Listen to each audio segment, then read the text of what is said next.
All righty. Good afternoon, everyone.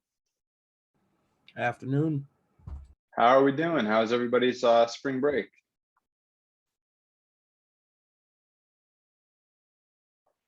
Everybody have a good time, I hope?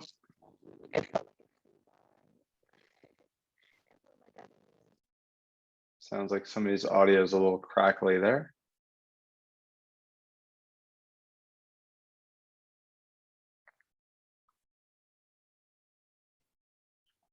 All righty, folks. Thank you to those of you that included your pronouns on Zoom. I hope everybody had a wonderful spring break. I hope everybody got to get outside a little bit, enjoy the nice weather yesterday. It was beautiful out. One of the nicest days we've had so far. Today is a beautiful day too. Get outside if you can. Okay, a couple of things. I'll just let some people in from the waiting room. I was reading through some of the discussion 2 posts, and I think that a couple of people did not quite understand what it was that I was looking for. So what I'm going to do is I'm going to put out some kind of guidelines for the discussion posts, aside from the rubric, which everyone here has access to.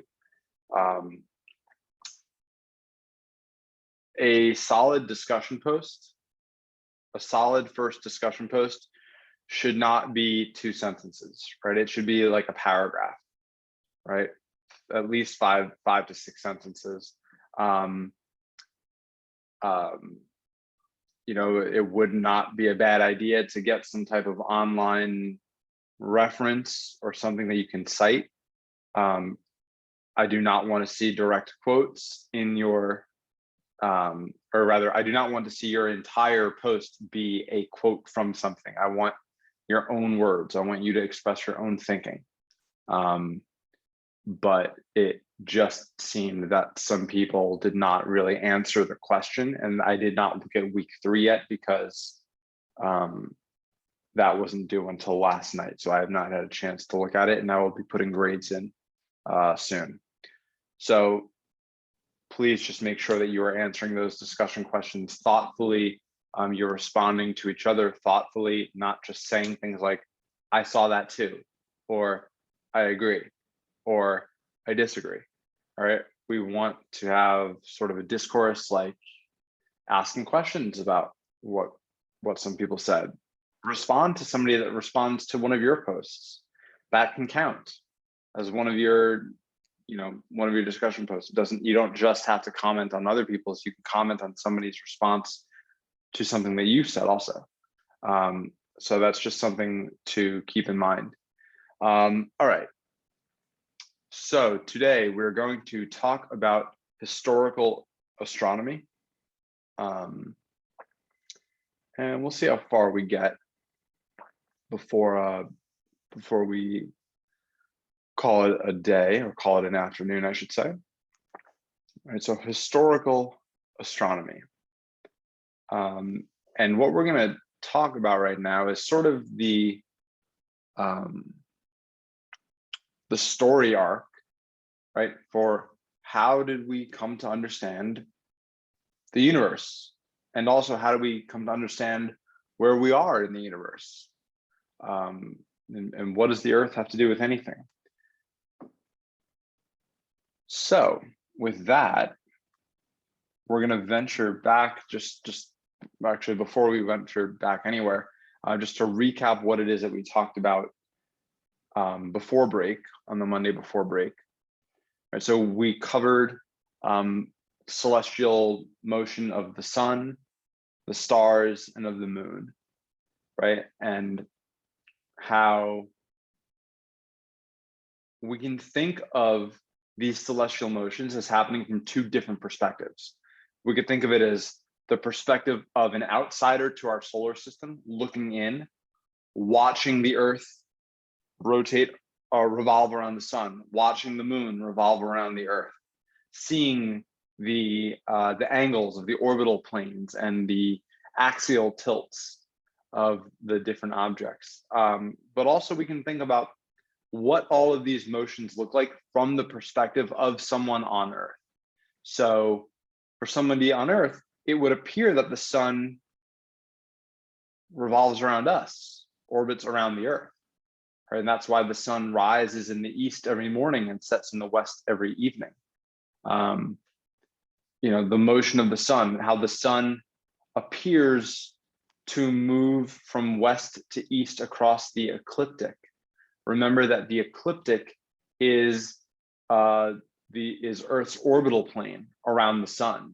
So from the Earth's perspective, it looks like the sun travels around the ecliptic on the background of the celestial sphere. Stars, like the sun, rise in the east and set in the west. It appears that on a 24-hour, over a 24-hour time interval, that the stars complete one rotation around the north celestial pole or the south celestial pole, depending on which hemisphere you're observing from. And we also discussed the motions of the moon. Again, moons rise in the east, or moon rises in the east and sets in the west. But because of the existence of the moon, we are able to experience eclipses, both solar eclipses and lunar eclipses. All right, so let's venture back in time a little bit to ancient Greece. All right, we're talking about 624 to 527-ish, 500 BCE. Everybody here knows what BCE stands for? Yes, before Common Era. No, it was before COVID existed. Before COVID existed. No, I'm just kidding. You're right. It's before Common Era. Okay, so if everything can be understood through reason alone, then let's try to make sense of this, right? How is it that over 2,000 years ago, 2,500 years ago, Greek scholars knew that the Earth was a sphere, yet today we still have people arguing that the Earth is flat? So how is it that with much more limited technology, they were able to figure out the shape of the Earth?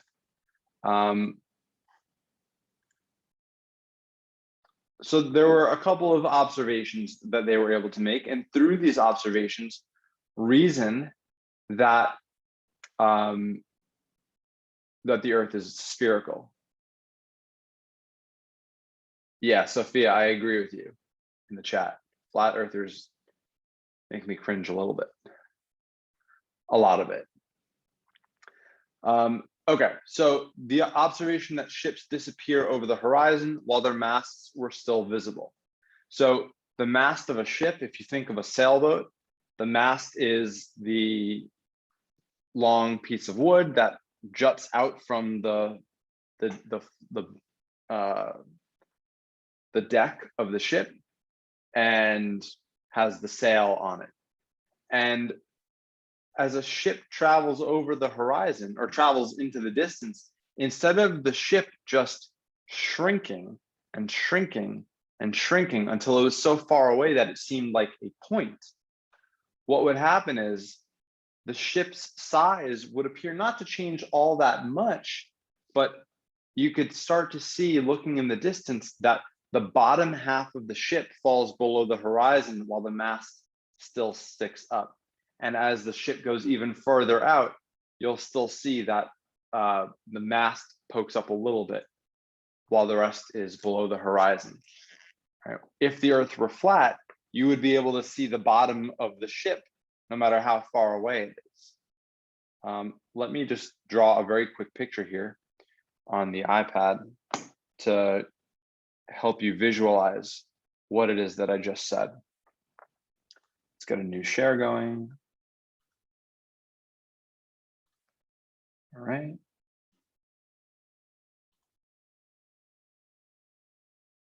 Here we are.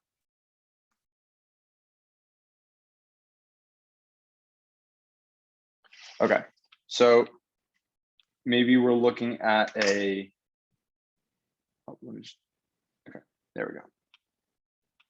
Maybe we're looking at a ship through our telescope. So this is like the lens of our telescope. And we see here's the water. And here's the sailboat. Right, maybe it looks like that. And then as it gets further away, maybe we have another telescope here with a little bit better zoom capabilities, right? A bit higher magnification, I should say. Instead of seeing a smaller boat, instead of seeing this, right? It's not that it shrinks. What we actually see is that the bottom of the boat disappears. It goes below the horizon, right? And the rationality leading, or that line of thinking, or this evidence, I should say, leading to the rationality that the Earth is round. Because if it were flat, you would just see the ship getting smaller. Okay, well, that can't be the only thing that they noted, and it wasn't. Right, they also saw that during lunar eclipses, the Earth casts a rounded shadow on the moon, right? Indicating that the Earth is round. It's not spherical, it's round, right? But that, coupled with the fact that you couldn't observe a lunar eclipse from everywhere on Earth, meant that one part of the Earth had to be facing the moon while one part had to be facing away, right? So if only one side of the Earth can see the lunar eclipse, then the Earth has to be spherical. And the fact that the shadow of the Earth is curved. And last but not least, different constellations are visible at different latitudes. And we discussed earlier when we were talking about the celestial sphere and the different constellations, the 88 constellations that make up the sky, that, you know, if you're in the northern hemisphere, there are certain constellations that you can see year round, and then there are certain constellations that you'll never see because they just never make it into your sky over the course of a year, right? So the northern and southern hemispheres can see different constellations. All right, so right, we can understand the universe through reason alone, or at least that's what Thales of Miletus proposed about 527 or so BCE. Okay, well then how big is the Earth? The Earth's a sphere. Is it a big sphere? Is it a little sphere? Right, how do we come to figure out how large the Earth is? Right. Enter Eratosthenes. Eratosthenes was a Greek scientist, also around 240 BCE. So at this point, the Greeks knew for roughly 250 years that the Earth was a sphere, but nobody had actually calculated how large the Earth was until Eratosthenes sort of came about and started to fiddle with the mathematics of things. So in order to make this estimation, he started with an assumption. That being that the sun was so large, or rather the distance to the sun was so large, that by the time that the sun's rays reached Earth, each ray was nearly parallel to all of the other rays, right? They're basically coming in like lines. Think about like a light bulb, right? Imagine, here, hold on. I'm gonna jump back onto the iPad for 1 second. I think I'm gonna have to do a little bit of drawing here.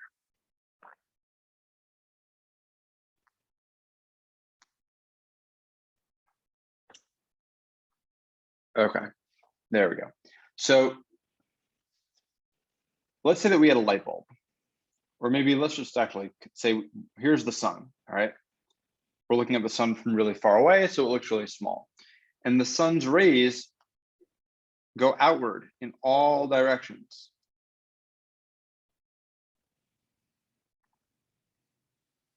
Right, the sun's rays go outward in all directions. And if we were to sort of zoom in here, onto this side, we'd see that there are actually a bunch of rays, right? It's not just the several that I drew. It's like an infinite number of rays encompassing all space. And if we zoom in further, I should probably try to draw these like straight lines.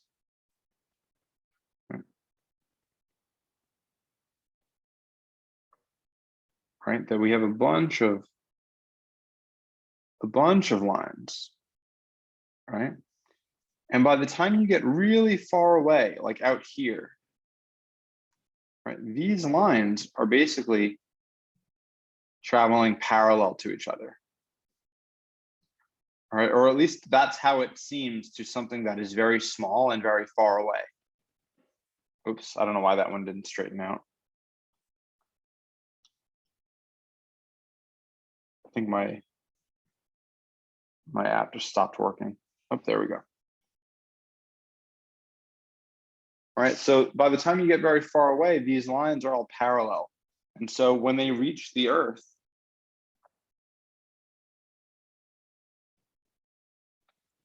right, those lines are coming in parallel to one another. So hopefully this visual helps you make a little bit more sense of why we can assume that those rays are parallel, or rather, if we're assuming that the distance to the sun is very large, then the rays would be parallel.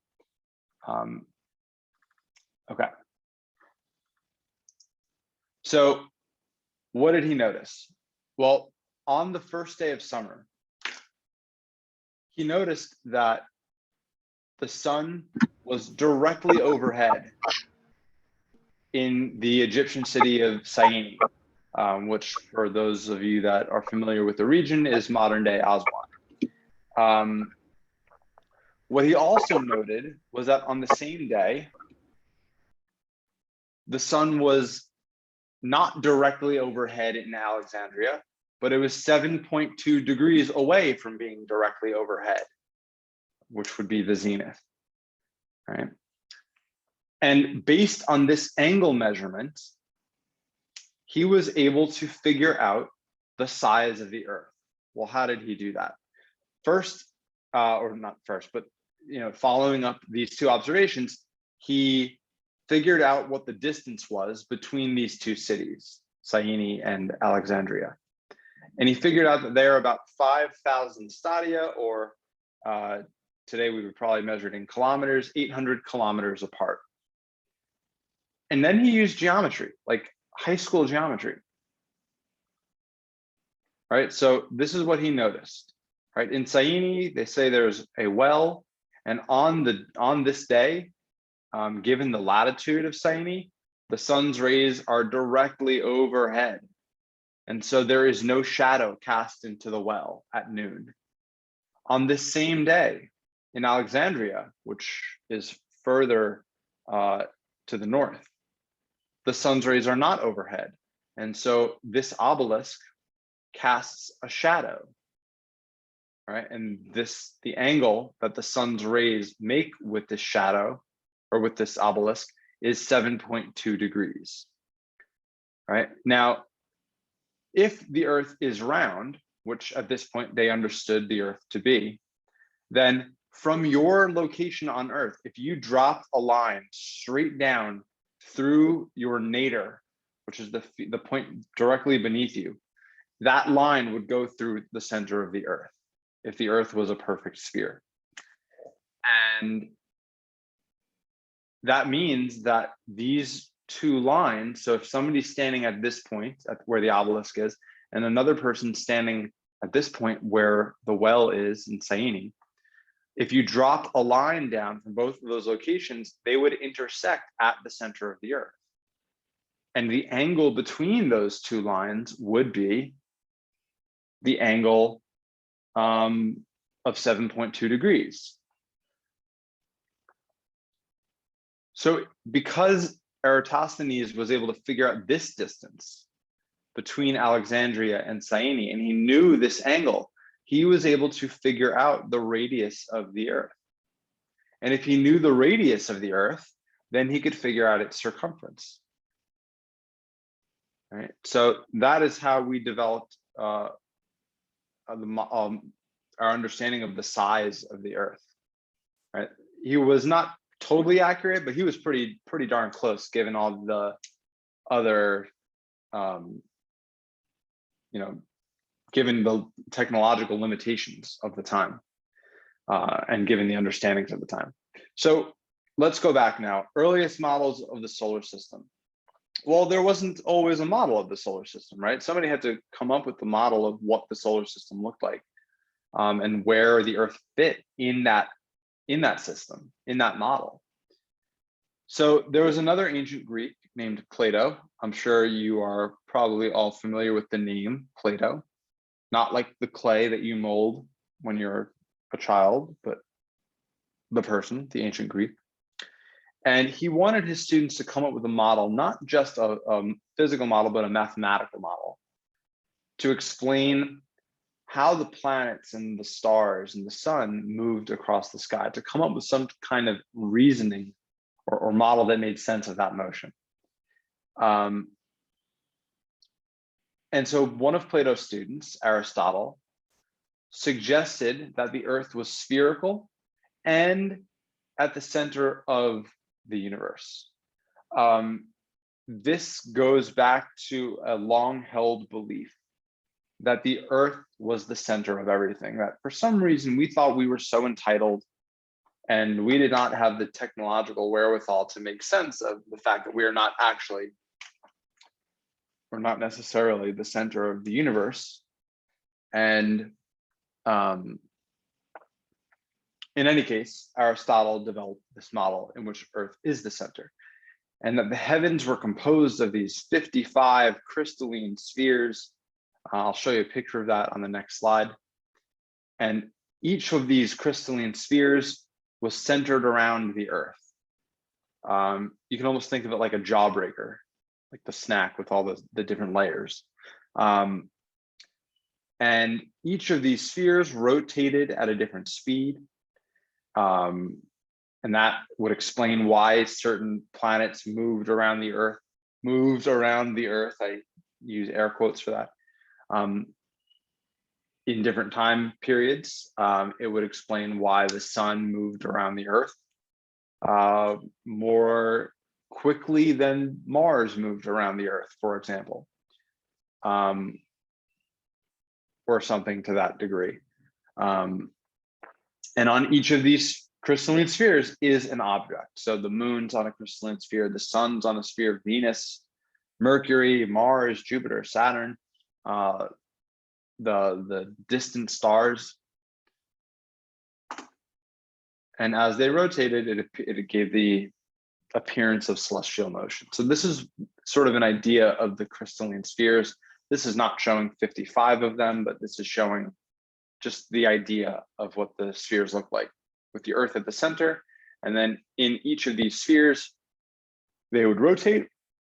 And that's how you would be able to explain the motion from the Earth's perspective. And so here's another just diagram. And this model is called a geocentric model, right? Geocentric coming from the root words of geo and centric, meaning Earth-centered, right? So this is an Earth-centered solar system, an Earth-centered universe where everything orbits around us. But that being said, it was not universally accepted, this geocentric model. Enter Aristarchus, who proposed a heliocentric model. Helio is the Greek root for sun, right? So Aristarchus's model is a sun-centered model, which we know today to be correct. So in this sun-centered model, this heliocentric model, right, all objects orbit the sun, including the Earth. So in this model, the Earth is just another planet. There's nothing special about the Earth. However, this model was not accepted by the larger community of philosophers, scientists, and astronomers of the time.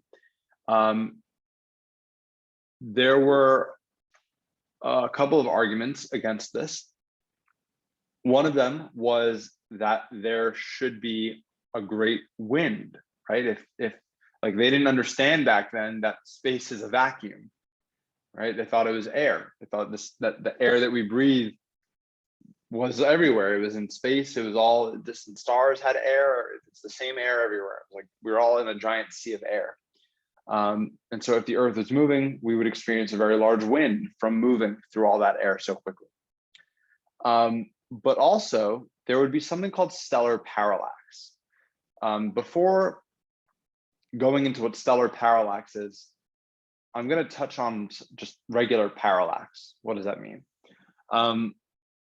Feel free to use the tools, the interaction tools on Zoom, or you could just chime in or type in the chat. How many of you have been on a car ride and you look out the window and in the distance, you see either tall buildings or mountains, and they appear to be moving by rather slowly from your perspective. They don't rush past you, but the trees and the bushes and whatever else is on the side of the road that you're driving on rushes by. Can anybody picture that phenomenon?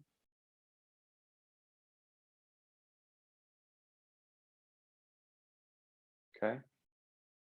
We got Ed. That's one person. That means the rest of you just walk around with your eyes closed all the time. There is something I want to bring up with that. Isn't that the reason why we have like E equals MC squared? That Einstein saw that and then he's like, that's a theory of relativity. Yes. Not quite. You skipped a couple of steps there, but we're going to talk about special relativity later in this course, Ed. So I'm not going to give anything away right now, but I'm glad that you're already trying to make connections to it.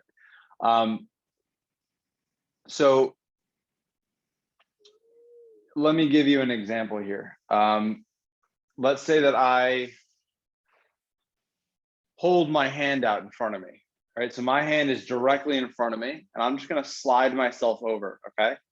So from your perspective, it's like you're moving past me, okay? And I want you to watch what happens to my hand versus my head. Mind you, my hand is closer to you, my head is farther away. Watch what happens as I pass your line of sight.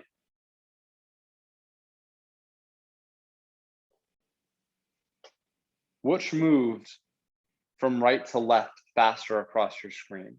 My hand or my head? I'll do it one more time.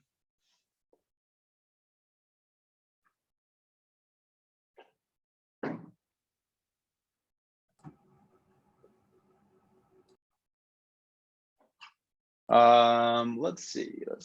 Chris, what did you notice? I noticed that your head was traveling faster than the hand. My head was traveling faster than the hand. Yes.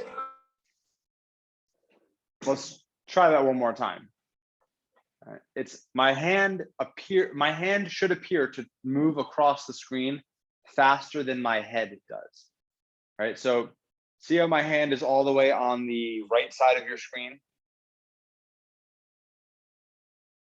And Chris, if you could speak on behalf of the Yes. group right now. Okay. My head is not as far to the right. Okay. And now I'm going to slide myself over. Here we go. I'm not moving my hand. I'm keeping it straight out in front of me. I slide myself over. And now my hand passed my head, right? My hand is now further to the left than my head is. The only way for that to happen is if my hand appeared to move faster. Okay. Okay, I got it. I apologize. Right. So that can happen in the sky also, right? Because not all stars are the same distance from Earth. Some stars are closer, some stars are farther away. So let's take a look here. I'm just going to sort of mouse over the diagram to help you make sense of it. So here's the sun in the middle, and here's the Earth at 2 times of year. There's January and there's July, 6 months apart. So the Earth's on opposite sides of its orbit. Now, this blue pathway, it looks like a skewed circle from this perspective. This is Earth's orbital path around the sun.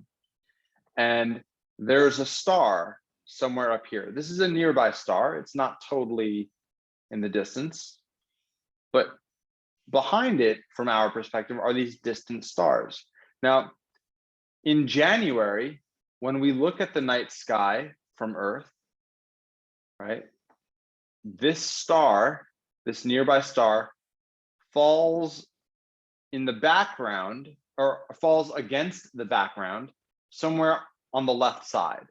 And so in January, take a look over here on the top left, this is what we see. Right, so in January, we see this nearby star on like the bottom left side of the image of the distant stars. 6 months later, when the Earth is in the July position, now when you draw a line from Earth to that nearby star and then extend that against the backdrop of distant stars, we find that the nearby star falls against a different part of the sky. And so it would appear to move, right? That's the idea, is that when Earth orbits around the sun, stars would appear to shift their position if they are closer to us. And the stars that are really distant don't appear to move very much at all. And this is called stellar parallax, right? Same idea as parallax that we experience on the day-to-day. All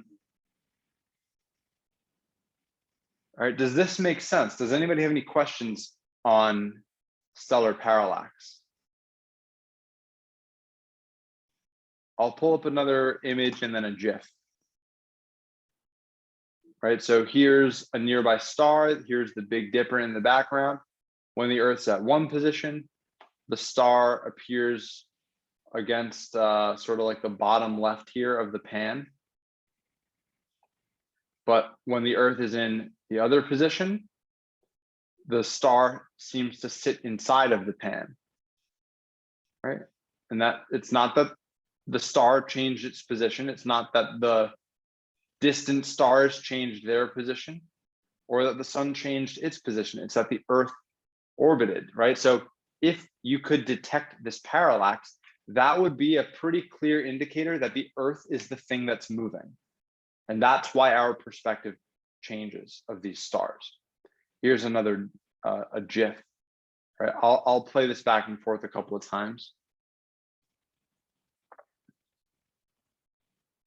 Right, so it's showing a star. So there are two things here. The top yellow box is showing the distant background of stars. Those are the white stars. And then there's this red star, which is the nearby star. And this is what it looks like from the perspective of an Earth observer. Here on the bottom half of the screen, this is the top-down image. So you can see the sun, you can see the Earth is this blue dot, and the nearby star is the large red dot that falls along this line. So let me just one more time. So here it is when it's close, right? When it's close, the amount of parallax it exhibits is very large. When it's farther, the amount of parallax it exhibits is much less, right? So things that are nearby would demonstrate a lot of stellar parallax. Things that are far away would exhibit very little stellar parallax or much less. I'll do it one more time for you. Nearby, you can see on the top, it moves back and forth a lot against the distant stars. But if it's a further star, it only moves back and forth a little bit. Okay. So that being said, why wasn't, I mean, we know today that the heliocentric model is correct. Why did they not accept it at the time? Well, one, there was no great wind. So people were like, well, then the Earth must not be moving through space. But also they were unable to detect stellar parallax. And therefore reasoned that Earth had to be stationary, Earth had to be the center, everything moving around the Earth. But the thinking was correct, right? Aristarchus was actually correct in his rationality.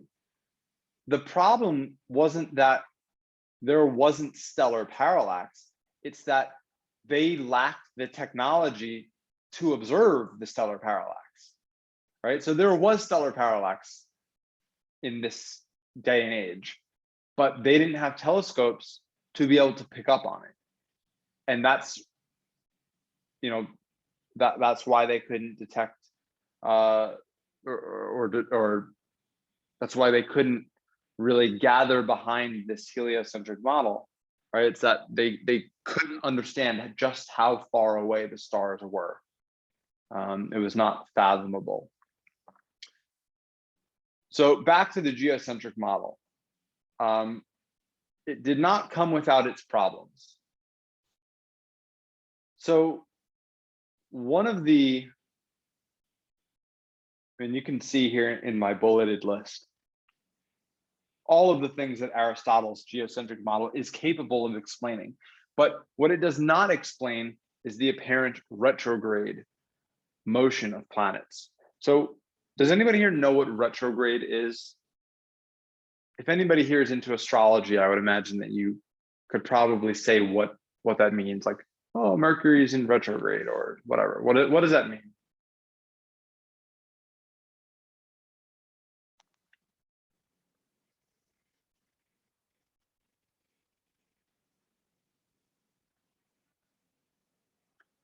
Nobody knows. I find that hard to believe. Okay. Well then, chatty bunch you. Retrograde motion is an apparent motion. It's not an actual motion, but it's when a planet appears to move backwards across the sky from its normal path. So if imagine, going back to the geocentric model here, right? The Earth's at the center, right?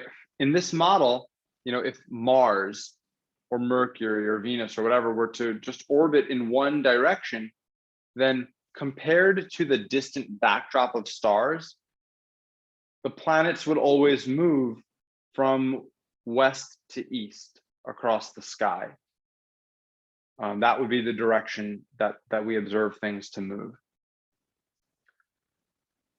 But sometimes they appear to move from east to west, right? So like here, you can see from the Earth perspective, right? The Earth's orbit is here. Again, this is showing a heliocentric model because this is what's actually going on to help you wrap your head around it. Here's the Earth, okay? The Earth orbits around the sun. After 6 months, the Earth goes from position 1 to 2 to 3 to 4 to 5 to 6 to position 7. So position 7 is 6 months away from the first position. And Mars, in that same time, moves from its first position to its 7th position. But for Mars is farther away from the sun. Mars moves more slowly, right? So Mars doesn't make it halfway around its orbit. It only makes it about, I don't know, what does this look like?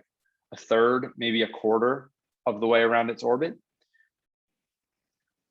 And so what happens is, if you draw a line from Earth to Mars against the backdrop of stars, you can see how at position 1, Mars is all the way here in the western part of the celestial sphere. At position 2, Mars leaps ahead. In position 3, Mars moves ahead further. But by the time we get to position 4, something happens, right? The Earth starts to lap Mars around the sun, right? It starts to pass it like two people running around a track, right? Whoever's on the inner lane is going to make it around and lap the person on the outer lane, assuming that we can all run at the same speed. By the time you get to position 5, Earth has moved so much farther ahead in its orbit that Mars appears to have moved backwards.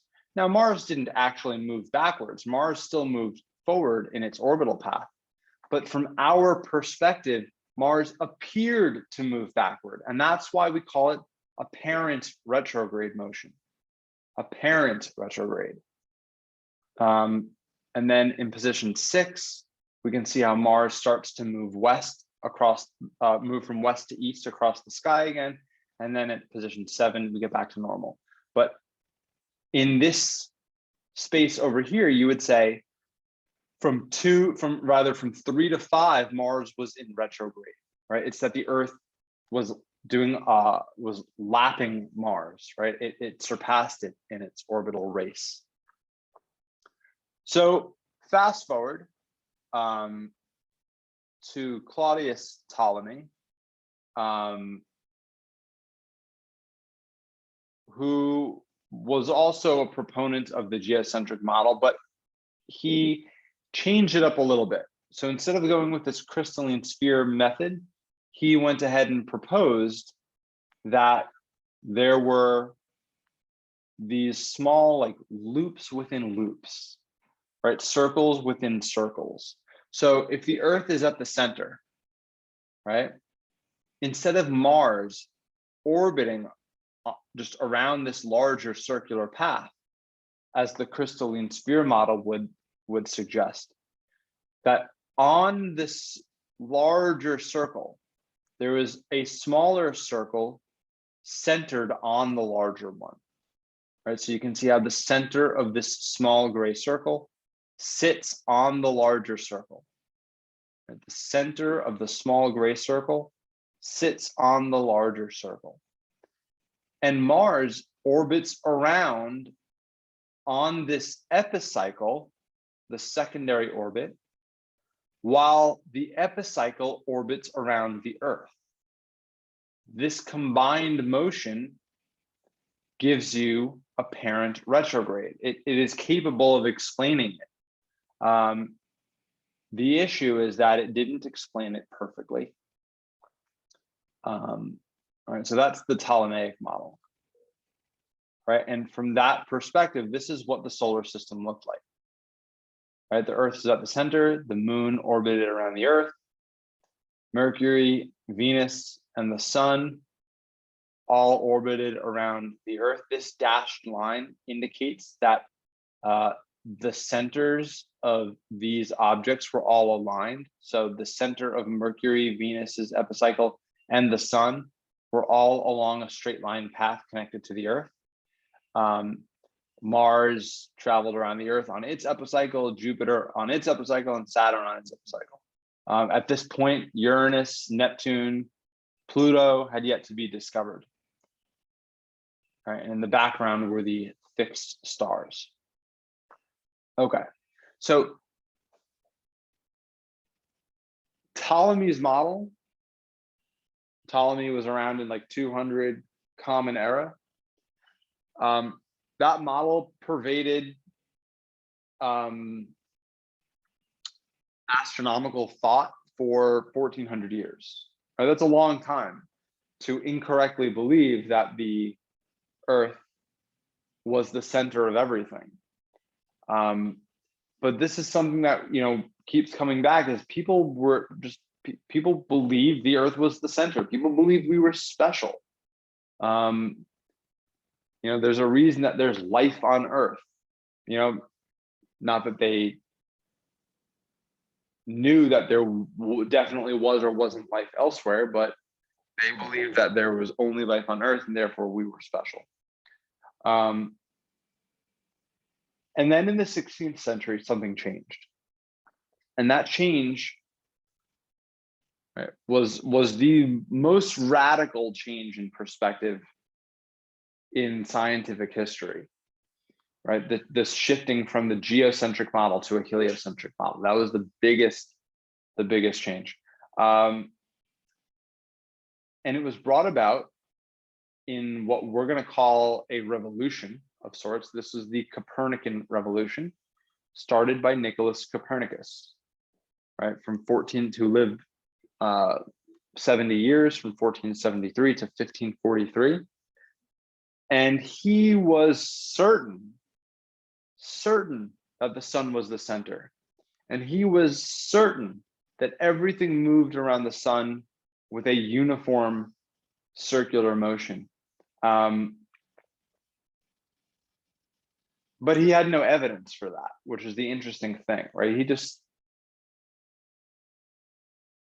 He just figured that aesthetically, a heliocentric model was nicer to look at than a geocentric model, right? With all these epicycles obscuring things, right? That just to say that all planets move in circular orbits around the sun, that makes more sense. That's prettier, right? Is sort of his argument.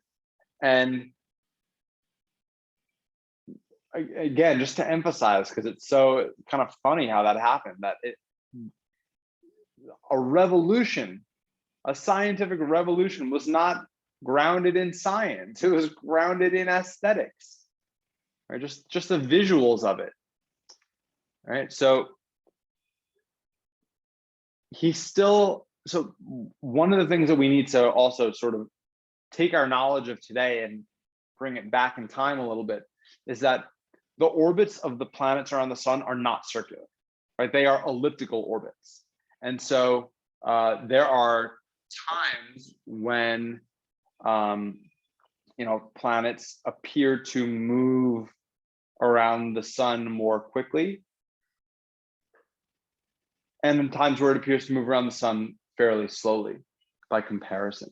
And so Copernicus, that is, still included these like epicycles or like complex loops to make sense of the not perfectly circular motion of planets, which was wrong, but he got people on the right track. And so after Nicholas Copernicus, and again, this is just his model, right? The heliocentric model has the sun at the center, hence heliocentric. Everything revolves around the sun in a circular orbit. That part was incorrect, right? And he had correctly that the moon revolves around the Earth, right? In his model, he states that the Earth must be rotating, and that explains day and night, right? The daily motions of the sun and the moon and the stars. But this model also explains retrograde, right? It explains retrograde without crazy loops, right? And that's what makes this a really nice model, and that's why he went with it. Okay, so this was still not enough to get people to say or to adopt a heliocentric model, right? This guy who comes along and says it would be prettier if the model were sun-centered. Right, so then there's this other guy who comes who's born 3 years after Copernicus dies, named Tycho Brahe. And Tycho was many things.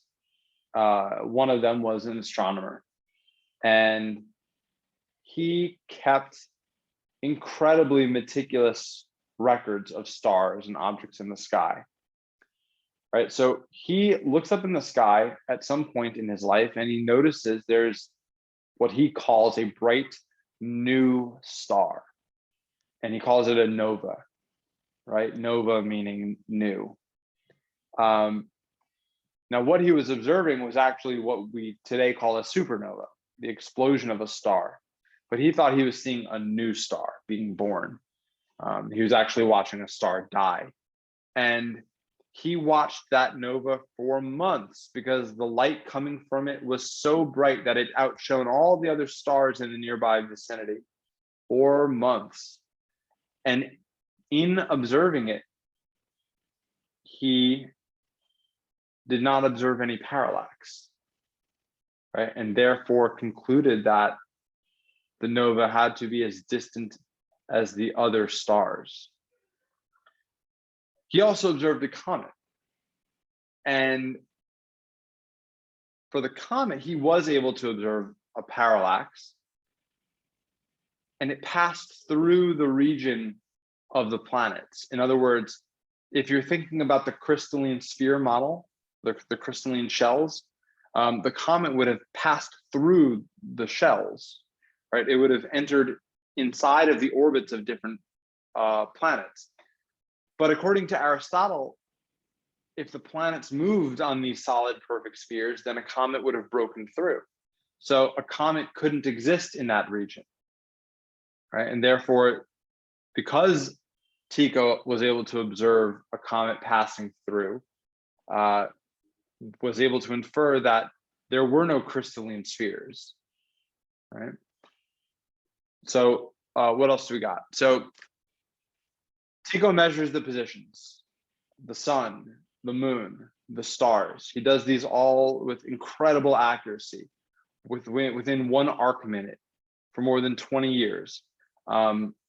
Think about that. If the moon is half a degree across from one side to the other, like when you look at the moon at night, the moon makes up half a degree of the night times of the 360 degrees around you.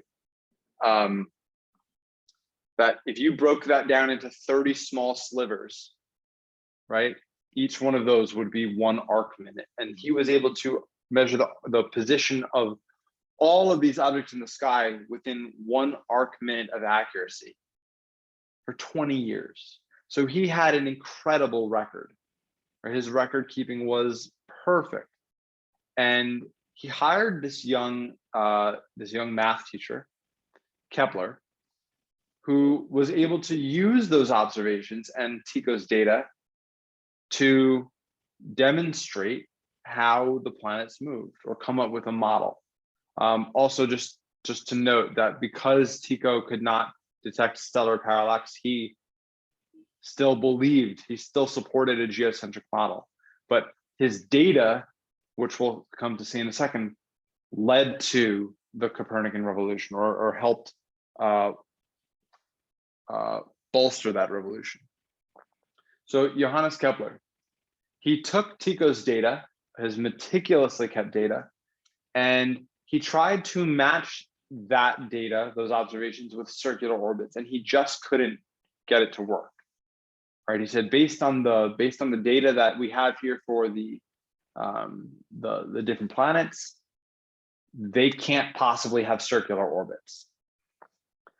And the discrepancy that he was noting in the data led him to believe in elliptical orbits. All right, and this is correct, right? That the orbits of the planets are elliptical around the sun. And this leads us to, excuse me, it's been a very long day. This leads us to Kepler's laws of planetary motion. So the first law, there's 3 laws of planetary motion. The first law is the law of ellipses. And in this law, he says that all planets move around the sun in elliptical orbits with the sun at one of the foci. Remember when we were talking about ellipses in I think it was 2 weeks ago, when we were talking about eclipses, we mentioned ellipses also. We talked about perihelion and aphelion, apogee and perigee. But there are 2 focuses of an ellipse, right? Where a circle would only have 1 focus at the center, an ellipse has 2 focuses along the major axis. If you cut the major axis in half, that's the semi-major axis, which is of importance to us. But the sun is at 1 focus, the other focus is empty, and the planets then move in elliptical orbits. At one point in its orbit, a planet will be at perihelion, which is when it's closest to the sun. At another point, it'll be at aphelion, which is when it's farthest from the sun. So that's the first law. The second law is the law of areas, right? And what this law states is that as a planet moves around the sun, it'll sweep out equal areas in equal times. So imagine that we're looking at like 30-day intervals. So let's just, for argument's sake or for simplicity here, say that From January to February is 30 days. February to March is 30 days. March to April is 30 days, so on and so forth. Then if you took the Earth and the sun and you connected them by a line, by an imaginary line, and you watched how that line swept across this area as the Earth moved from the January position to the February position, right? This area here is equal to this area here, which is equal to this area here. In fact, every one of these blue and white shaded regions has exactly the same area as every other region. Right. Does anybody look at this and have an issue with that? Is there any, concern that you don't see it? How can that be? How can each one of these areas be the same? Right? How can this long sliver of an area between July and August be the same amount of area as this area between January and February? Well, sort of to make sense of that, or rather sort of what comes out of the second law is that when a planet is closer to the sun, when this distance between the planet and the sun is shorter, the planet moves faster when it's closer to the sun. It's being pulled on more. And so it moves at a faster rate and it moves farther in its orbit, right? And it sweeps out this area. But remember that the planet is very close to the sun. So even though it moves a lot, it's, if a planet were much farther away, but moves a little, it could still sweep out an equal amount of area because this extra distance has to be accounted for.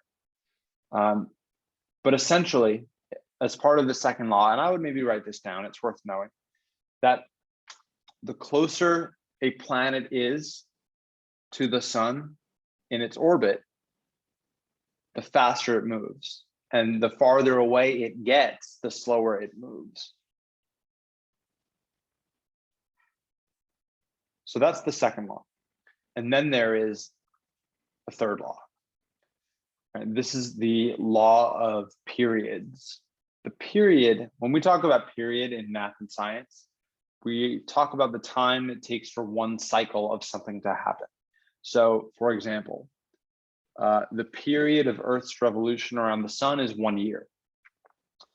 The period of the second hand going around the clock one full time is 1 minute.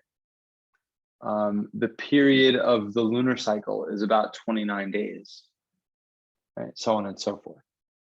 And the period, right, the time that it takes a planet to orbit the sun is proportional to how far it is, right? So the planets that are closer to the sun move around the sun with a greater speed, and also because they have smaller orbits, have shorter orbital periods, right? So you can sort of see, if you look at this graph and you try to make sense of the different axes, on the x-axis, you have the average distance from the sun in astronomical units, right? So the Earth is 1 AU away, but Mercury is like 0.37 and Venus is 0.73.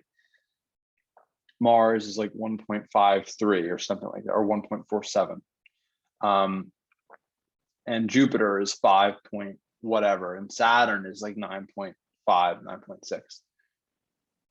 The farther away we get, right, the average orbital speed gets smaller. So the farther away something is, the slower it orbits, but the orbit itself is larger. And so there's a relationship between the period and the average distance from the sun. So like while they had not yet been discovered at this time, Uranus, gosh, I'm so tired. Excuse me, everyone. I'm so sorry. Uranus, which is much farther away, would have an even slower average orbital speed than Saturn does, and therefore would travel more slowly, and would take longer to complete its period. Right. So these are the three laws, right? The significance of Kepler's laws of planetary motion are that they abandon uniform circular motion. So up until now, everybody before Kepler was like, things move in perfect circles. We like perfect circles. The problem is the universe isn't perfect, right? Things don't move in these beautifully perfect circular shapes, right? However, his laws for explaining the motions are simple, right? And this model is not as crazy as the Ptolemaic model, which has like all the epicycles and all this other junk going on, right? That being said, these are empirical laws, right? They explain how the planets move, but not why they move that way, right? So there has not yet been discovered a mechanism to explain why the planets move the way that they do. Okay, so this is where we're going to stop for now. And I'm gonna take any questions that people are having with the homework assignments or discussion questions, anything that anybody wants to ask. And then you can head out. Also, just for the record, people that were typing in the chat, I have so many windows that are up while I'm doing this. Between the PowerPoint and your faces, the chat would block something, so I don't keep it up. If you want to say something, please turn your mic on. All right. At least if it's something that you feel is like you want to ask me. I see Jasmine, you asked about something. You said you'd love to have a better understanding, but I'm only first seeing it now, so I'm sorry about that. Okay. Are there any questions related to the homeworks that anybody wanted to ask about? Anybody want any help with anything? Yeah, Professor. Yeah. I had emailed you, I believe, over the break, and Okay. I had an issue. I did not check my email over break, so I will be getting back to those. Oh, okay, okay. But I will pull it up. I'll pull it up. But that being said, what is the issue that you were having? The issue was with the lab that we had to give in. So on top of the lab, there had to be some kind of support to help me, but nothing was there. It was all blank. And I sent you photos as well. There was nothing there. It was about the last lab. Okay, hold on one second. Let me open up Blackboard. Let me see here.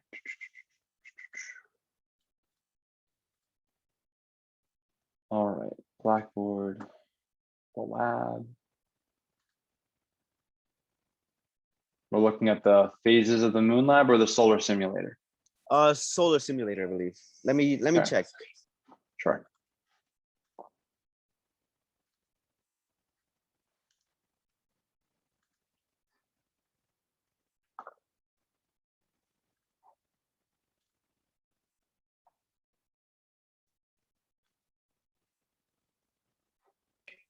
Yeah, it was motions of the sun. Okay, so which problem specifically were you talking about? So for another classmate that had showed me on top of their lab, there was something that said time and location controls, and they had to put the year and all that. Oh, my diagram. Yeah, my diagram wasn't there. Okay. All right. So the actual simulation itself was missing, you're saying? Yeah, it was missing. And I sent you photos as well in case you thought, I was making it up or something. No. Thank you. I do appreciate that. It's always good to include the evidence if there's ever an issue, right? Yeah. Could you try to access it right now and then share your screen?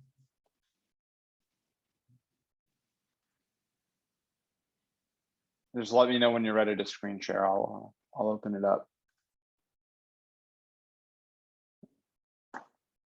While that's happening, does anybody else have anything that they want to ask about? Hi, Professor. Can you hear me? Yeah, absolutely. How are you, Barry? I'm doing fine. How are you doing? Doing well, thank you. What can I do for you? So I have a question. It's about the lab. It's just that sometimes they ask for like such precise answer, and like they want it to be like the exact number. Sometimes I'll be like a point at like a one number away or something. and like then it would just deduct points. So I was wondering if you could give us more attempts instead of just 2. I can open that up, sure. Thank you so much. But I Because, wanna, can you give me a specific problem that you? Oh, well, so let's say I was talking about the lab one, which I tried doing, Phases of the and moon.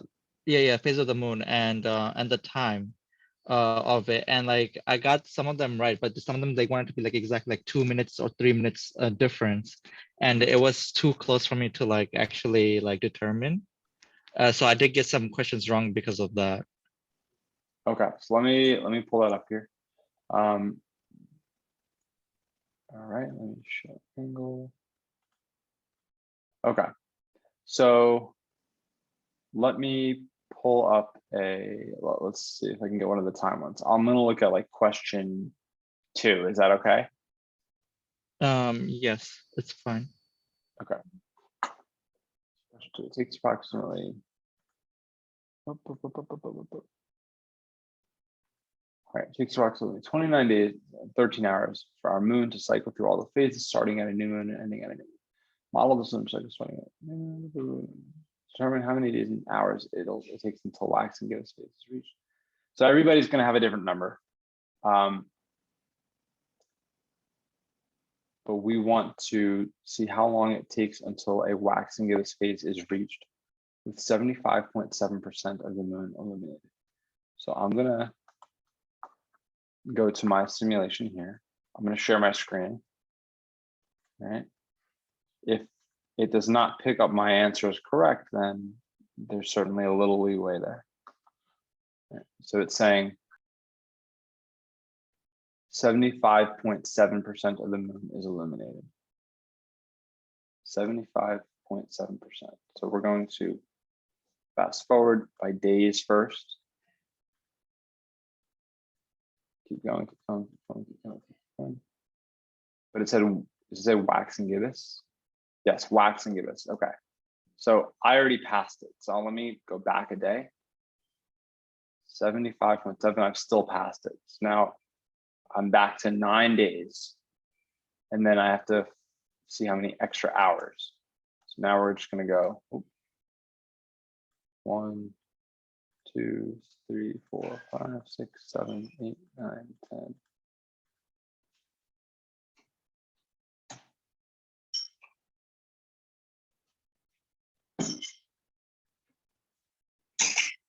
$75.7. So I have 9 days and 22 hours. Let's see if that works. 9 days, 22 hours. Submit. Okay, so I got that one correct.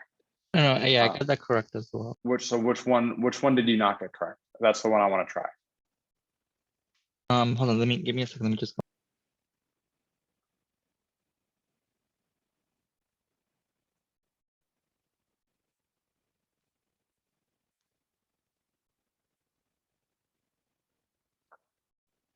Number 8.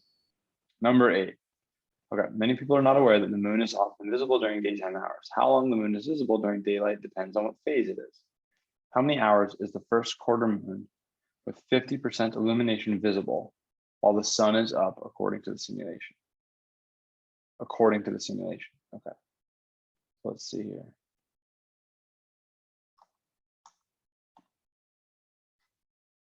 So let's first of all reset this. And let me make sure I read the question again. How many hours is the moon visible while the sun is up according to the simulation?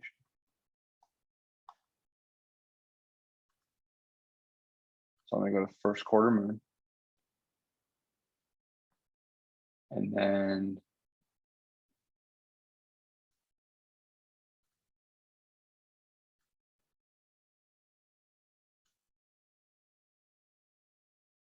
okay, so let's reset that one more time.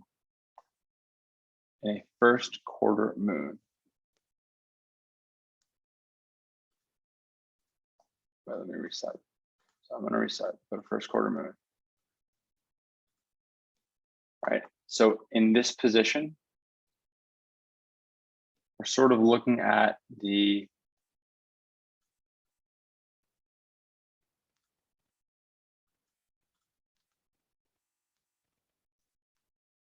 Right, so I wonder, let's see here.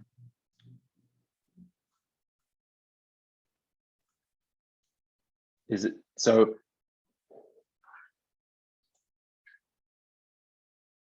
12 p.m. is when the moon is centered on the horizon. And so we're going to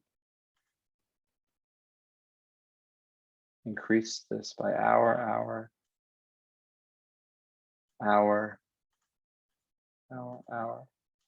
Okay, and at 6 p.m., the sun is now on the horizon and it's dark.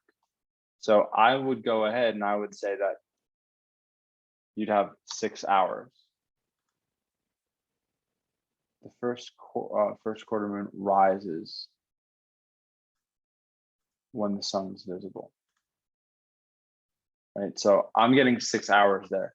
Now, Oh, let's say that you had a different kind of moon. What kind of moon did you have? I had waning crescent, which was 1.7 illumination. 1.7 illumination, waning crescent. Yes. Okay, so let's reset waning crescent and then 1.7 illumination.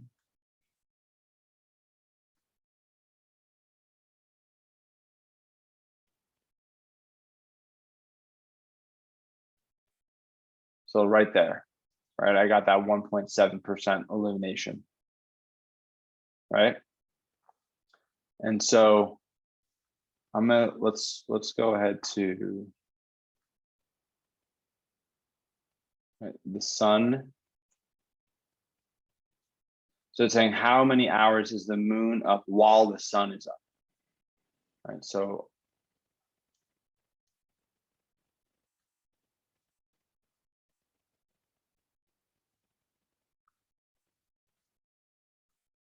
I'm going to center the sun on the horizon, right? See how I like this? Oh.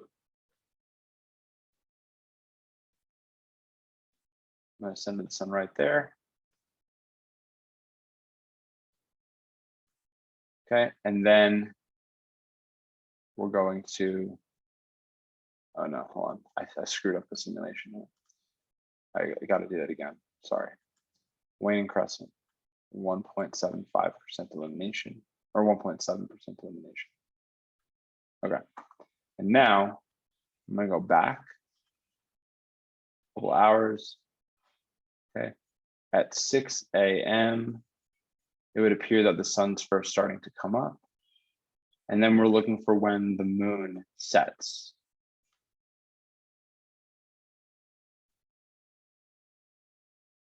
Which is about 5 p.m., maybe 5:10, 5:11. So like 11 hours and 10 minutes. So I wonder if you said it would probably 11, it would be 11 hours about would be your answer. Does it tell you what the correct answer is, Barrier? No, it does not. Okay, and it doesn't let you try again. No, I think it just gives us like 2 attempts and it just does deducting points. Okay, And so some of I'll the, open it up. oh, Yeah, okay, okay. And some of the methods that I sorry to cut you off. Continue. No, please go. Please go. Oh no, some of the methods that I use, like using the like moon phase and stuff like that, I was unaware of that. So I try to like wing it with the like just using my mouse with the like and turning the moon to like go where it need to go. So I kind of messed up at that point, I guess. That's okay. I mean, I just did that as like a fast, like I didn't have to do that. Right? I could have done it like this also. Yeah, yeah, probably they're wrong. All right. So that part's fine.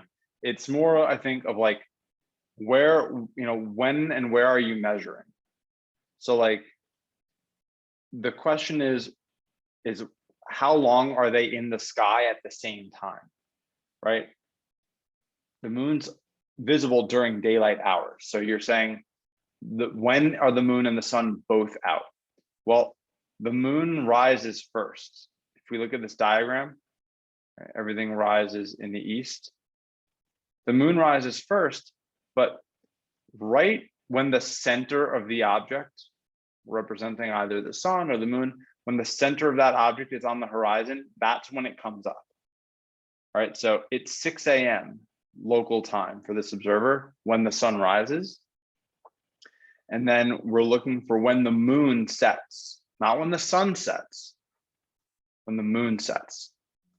The moon sets, it's at least starting to set at 5 p.m. If we go to 6 p.m., we've gone too far. So it's like 5 p.m. and maybe 15 minutes.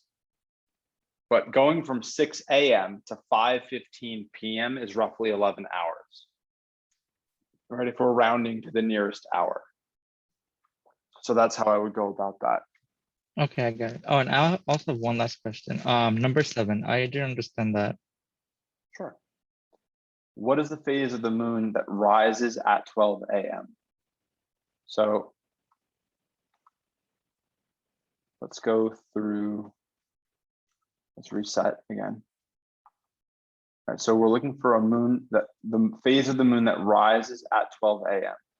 So we're going to go to 12 a.m. local time. See on the observer on the bottom. Oh, I see what I did wrong right now. Okay. All right, so let me just. So what phase of the moon rises at 12 a.m.? Well,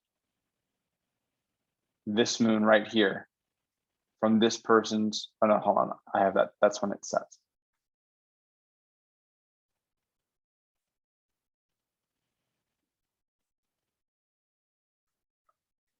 Hold on, there we go.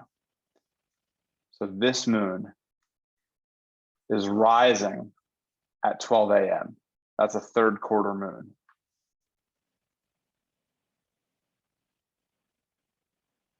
Does that make sense, Barrier? How I played with the simulation to figure that out?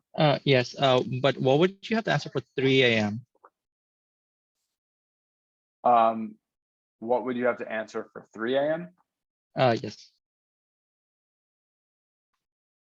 Well, you would rotate the Earth so that the person's local time is 3 a.m.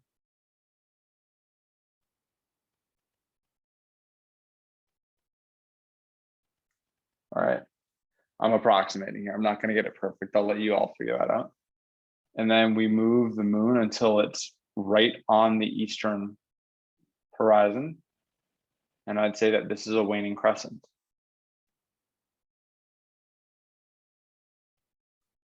Right? Oh, yeah, it is. Okay, okay. Yeah, I see what I did wrong there. I kind of messed up when I was doing the simulation. Okay. I didn't reset some of the stuff. Okay. That's all right. So I'll open it up and you'll have another opportunity to correct some of those answers. All right. Thank you so much. You're very welcome. Okay. Anybody else had any questions they wanted to ask about? I have my screen ready. Sure. Go for it, Chris. Okay.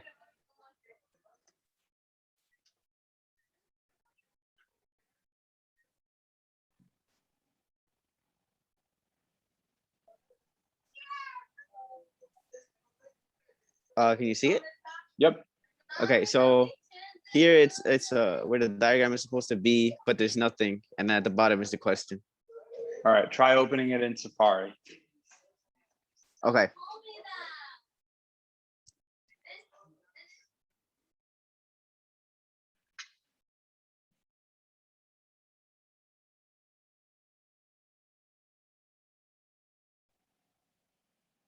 All right. While Chris is getting that pulled up, does anybody else have any questions?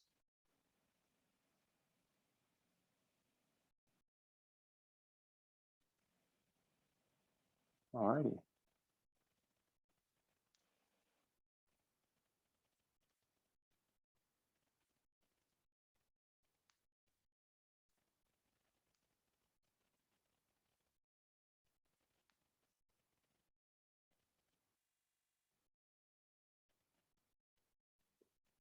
When in doubt, always try another browser.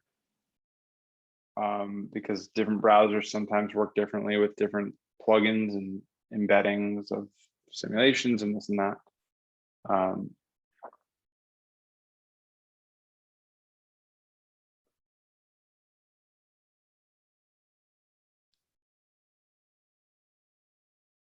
If you need to stop screen sharing to put your login information in, you can do that, Chris. Okay.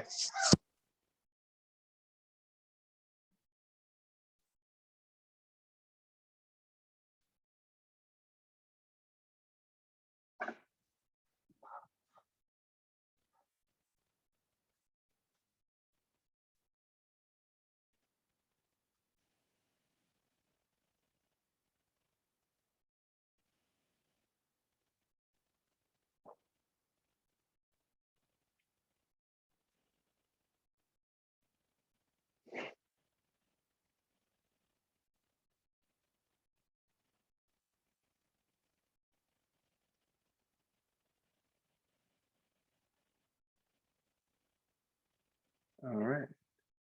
Chris, any luck?